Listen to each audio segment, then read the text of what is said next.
অনাদিরাদি গোবিন্দ সর্বকারণে কারণম শ্রীমতী রাধারানী সহ সকল ব্রজবাসীর শ্রীপাদ পদ্মে ভক্তিপূর্ণ প্রণাম জানাই। প্রেমের ঠাকুর শ্রী শ্রী চৈতন্য মহাপ্রভু, নিত্যানন্দ মহাপ্রভু সহ সকল গৌর ভক্তের শ্রীপাদ পদ্মে ভক্তিপূর্ণ প্রণাম জানাই। একটু টোন বেশি আছে।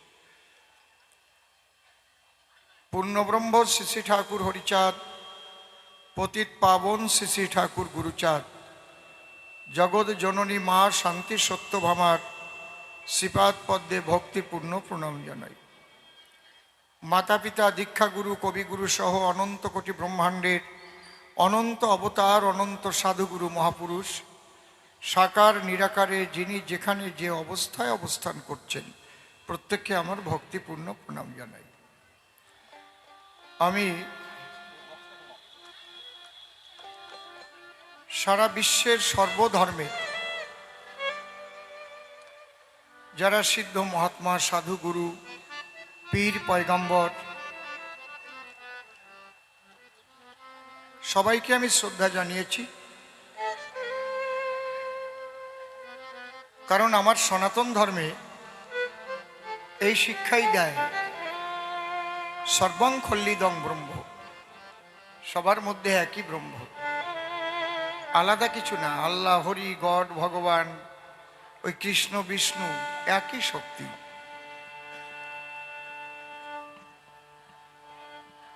এবং বিজ্ঞানেও স্বীকার করেছে একটা সুপ্রিম পাওয়ার আছে। সেই পাওয়ারের খেলা সবার মধ্যেই চলছে। সেই পাওয়ারকে যে জাগাতে পারে, মানুষ তাকে ভক্তি করে, ভগবান বলে পূজা করে, অনেক কিছু হয়, হাজার হাজার মানুষ তার পিছনে ছোটে। এরকম অনেক মহাত্মার দর্শন এবং স্পর্শ আমি জীবনে পেয়েছি, একাধিক। 130 বৎসর বয়স শিবানন্দ গিরি মহারাজ, শিবানন্দ গিরি, আমি যখন অনেক আগের কথা, বগুলা থেকে ফার্স্ট ট্রেন ধরবো মাঘ মাস, শ্বশুর বাড়িতে এসেছিলাম।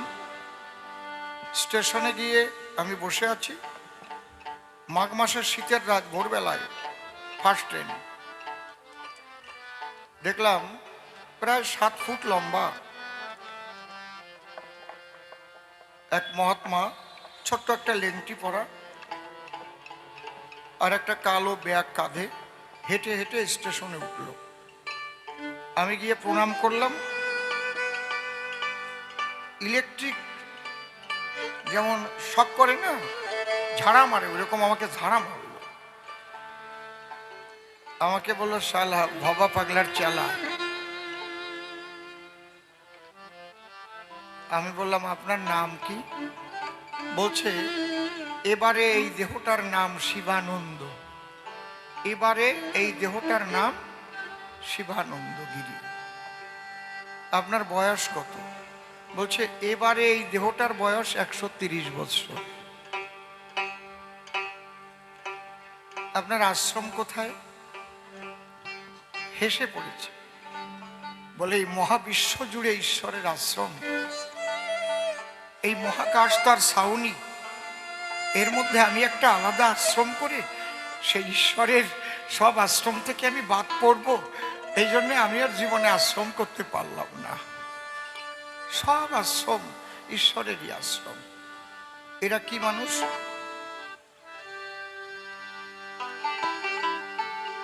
একবার এক মহাত্মাকে দেখেছিলাম, 365 বছর বয়স।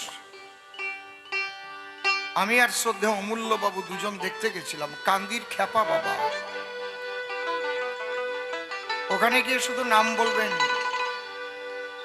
সবাই চিনত। গিয়ে দেখি উনি মাথায় করে ইট বহন করছেন, 365 বছর বয়স। ত্রৈলঙ্গ স্বামী বামা খ্যাপার সঙ্গে চলেছেন যিনি। আমরা যাওয়ার সঙ্গে সঙ্গে বলে, আ যাইয়ে ভবা পাগলাকে চেলা, আ যাইয়ে। অবাঙালি উনি, আর আগের জন বাঙালি। কাটুয়া চেনেন না? কাঠ দিয়ে বানায়, চেনেন তো কাটুয়া? বসে এক কাটুয়া চা নিয়ে আইছে। তেমন গরম না, উষ্ণ উষ্ণ গরম। আর প্রায় 20 খানেক বিড়াল আসে দুই পাশ দিয়ে চোখ চোখ চোখ চোখ করে চাটিয়ে চাটিয়ে খাচ্ছে। আর ওখান থেকে কাপ ভরে পাইলে পেয়া পেয়া। আমি ভাবছি এইবার ডিপথেরিয়া না হয়ে ছাড়বে না। কোন জ্বালায় পড়লাম, অমূল্যবাবু কোন জায়গায় নিয়ে আসলো। বিড়েলে খাচ্ছে সেই খাবার আমি খাবো? অমূল্যবাবু বললেন, এই অসীম খা। উনিও খেলেন, আমিও খেলাম, সেই অমৃত শুধু। তারপরে মাটির নিচে আন্ডারগ্রাউন্ডে বড় একটা জায়গা, সেখানে গিয়ে দেখি বিরাট একটা ভবা পাগলার ছবি, অলওয়েজ সেখানে ধূপকাঠি জ্বলছে। আরো অবাক হয়ে গেল। উনি বাংলা বোঝেন। বললাম, আপনি 365 বছর বয়স শুনেছি, আপনি ভবা পাগলাকে রেখেছেন, কি বললো জানেন? ए भारतवर्ष में बहुत संतु आदमी आया फिर चला गया, लेकिन भवा पगला आनंद लोकवासी, इसलिए भवा पगला का हम सेवा करता है। বলছে বহু সাধু আইসে গেছে, ভবা পাগলা আনন্দ লোকবাসী, সবসময় সচ্চিদানন্দময়।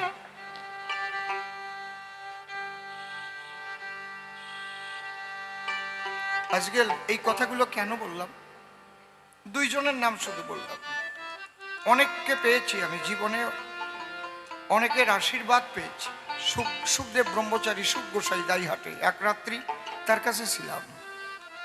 অন্তরঙ্গভাবে তার চরণ বুকে রেখে এক রাত কাটাইছিলাম।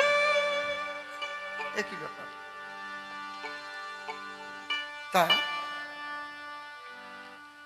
আমি কোনোদিন এইরকম মানসিকতা নিয়ে চলি না, যেখানে কোথাও হরি মন্দির থাকবে, কৃষ্ণ মন্দির থাকবে, সেখানে কৃষ্ণ মন্দিরে প্রণাম করব না, শুধু হরি মন্দিরেই প্রণাম করব। এ কোন ধরনের মতুয়া আমি এখনো বুঝতে পারলাম না। মতুয়াদের মধ্যে নাকি এইরকম ভাবভঙ্গি আরম্ভ হয়েছে। সবাইকে যদি আপনি শ্রদ্ধা করতে না পারেন, তাহলে আপনার ঠাকুরকেও কেউ শ্রদ্ধা করবে না, এমন একদিন আসবে। কিন্তু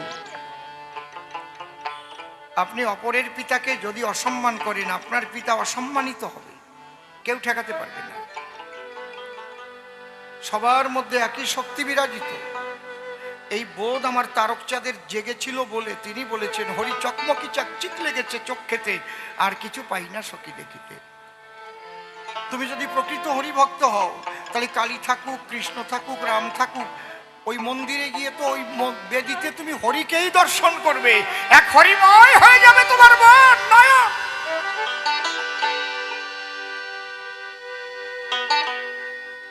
এখানেই রাধা প্রেম।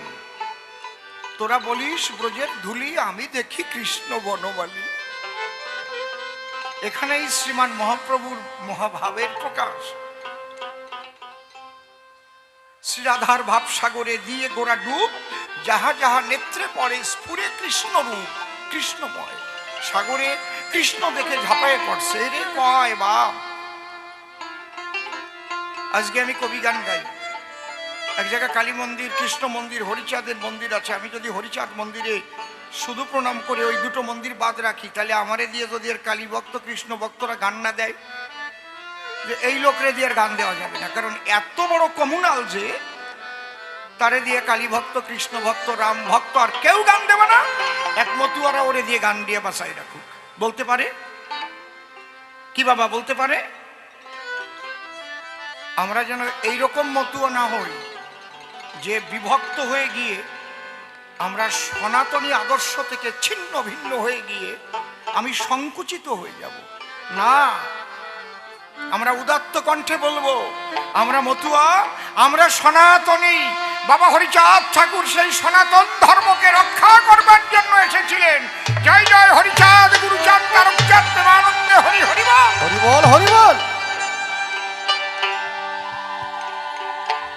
আমরা বোঝাতে চেষ্টা করব, তোমরা বৈষ্ণব সমাজী হও ছোট, তোমরা ইস্কনি হও, তোমরা ভারত সেবাশ্রম সঙ্গই হও, তোমরা সৎসঙ্গী হও, সবাই আমরা সনাতনী। এসো দেখে যাও ঠাকুর কি বলেছেন। লয়ে নিজ নারী ব্রহ্মচারী সচ্চরিত্র রবে, হাতে কাম মুখে নাম সদা সত্য কথা কবে, পরশতী পরপতি কহুনা স্পর্শিবে, তুমি না ডাকিলেও হরি তোমারে ডাকিবে। এই ভালো ভালো কথাগুলো মুসলমান ভাই তুমিও শোনো, খ্রিস্টান ভাই তুমিও মানো, দেখবে বিশ্বের কল্যাণ হবে, সবার কল্যাণ হবে। ঠাকুর হরিচাঁদ সবার কল্যাণের জন্য এসেছিলেন। এক শ্রেণীর বৌদ্ধপন্থীরা, তারা মতুয়াদের বৌদ্ধ ধর্মে দীক্ষা দেবার জন্য উঠে পড়ে লেগেছে, ষড়যন্ত্র হচ্ছে। বৌদ্ধ ধর্ম গ্রহণ করবে, আর কোনোদিন হরিনাম করতে পারবে না, জয়ডঙ্কা নিয়ে হরি বলে আর ধুলাই গড়াতে পারবে না, আর আমার অশ্বিনী ঘোষের গান চলবে না, আমার তারকের গান চলবে না, প্রেমালিঙ্গন দিয়ে যে ধুলাই গড়াবে তার পারবে না। সাবধান মতুয়া। এই জন্য কোনো কবি যদি এই কমুনাল হয়, কোনো কবি, আমি হলেও যে হোক,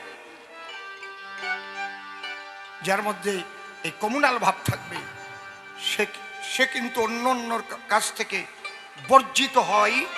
এটা আমার মতামত। প্রাথমিক কিছু কথা বললাম, কারণ আমার জাতির কল্যাণের জন্য, বিশ্বের কল্যাণের জন্য। এবার আসি যে পবিত্র আত্মার প্রতি আমি শ্রদ্ধা জানাতে গিয়ে হঠাৎ কারেন্ট অফ হয়েছিল। তিনি হচ্ছেন শ্রদ্ধেয় নিশিকান্ত সরকার মহাশয়। এই বাড়ির গৃহকর্তা ছিলেন। তিনি বেঁচে থাকা কালীনই, অর্থাৎ দেহ ধরে থাকা কালীনই আমার কবিগান ভীষণ ভালোবাসতেন। ইচ্ছা ছিল অসীমকে দিয়ে এক কলা কবিগান দেবে। তিনি আজ দেহ ধরে আমাদের মধ্যে নেই, কিন্তু তিনি আছেন। এটা আমাদের সনাতনী যে দর্শন, তাতে আমরা মানি। কি মানি? জন্ম নেওয়ার পরে মৃত্যু হয়, মৃত্যুর পরে আবার মানুষ জন্ম নেয়, এবং আমরা প্রমাণ পেয়েছি। এই আইসঘাটা ভবানীপুর একটা বাচ্চা মরার পরে, ছোট বাজার, সে জন্ম নিয়ে তার আগের জন্মে পাশের গ্রামে কি কি রেখে এসেছিল, একটু বড় হয়েই সেই বাড়িতে চলে গিয়ে সে নিয়ে এসেছিল। এই বেতাইতে বিমল দত্ত মহাশয়, তার ছেলে মারা গিয়েছিল, তার ছেলে আবার জন্ম নিয়েছে। উনি এই ভারতে চলে এসেছেন। সে জন্ম নিয়েছে সিঙাতে, সিঙা সাতপাড়ে সিঙা গ্রামে। সে বলেছে আমার মা বাবা ভারতে চলে গেছে, আমি চলে যাব ওখানে। তাহলে আমরা মানি যে আত্মা অবিনশ্বর। নৈনং সিন্ধন্তি শস্ত্রাণী নৈনং দহতে পাবক ন চৈনং ক্লেদয়ং তাপন সৈতি মারত জাতস্য হি ধ্রুবম মৃত্যু ধ্রুবং জন্ম মৃতস্য চ। জন্মিলে মরিতে হবে, কে কোথাও অমর রবে, আবার মরণের পর তোমার জন্ম হবে। সেই দিক দিয়ে আমরা সনাতনী দর্শনকে মেনে বলছি। ঋষিবাবুর শ্রদ্ধেয় ঋষিবাবুর আত্মা, সেই পবিত্র আত্মা, তিনি কিন্তু অমর। তার যে সুযোগ্য পুত্র বাবাজি গোপাল সরকার, আমার বড় ছেলের নামও গোপাল সরকার।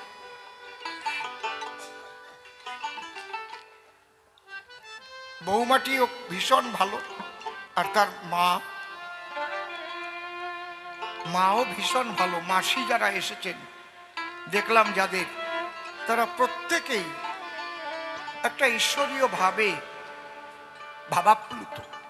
আমি সবাইকে শ্রদ্ধা জানাই এবং ঈশ্বরের কাছে প্রার্থনা করি তার সেই পিতার আত্মার প্রতি শ্রদ্ধা রেখে, হে ঈশ্বর, সেই পবিত্র আত্মা তোমার কাছ থেকে আমরা সবাই আসি, আবার চলে হে প্রভু, হে বিশ্বের মালিক, নাম তোমার আমরা দিয়েছি, হরি কৃষ্ণ রাম আল্লাহ রসুল গড। তুমি অনামী, যে নামে ডাকি আমি সেই নামেই তুমি দেখা দাও প্রভু। ভক্তি থাকলে তুমি সেই আত্মা পরমানন্দের জগতে স্থান দিও প্রভু। হরিবল হরিবল হরিবল হরিবল হরিবল।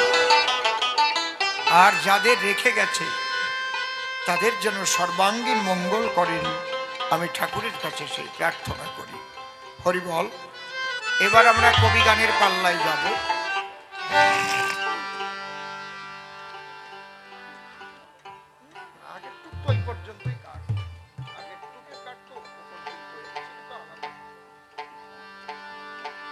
হরিবল।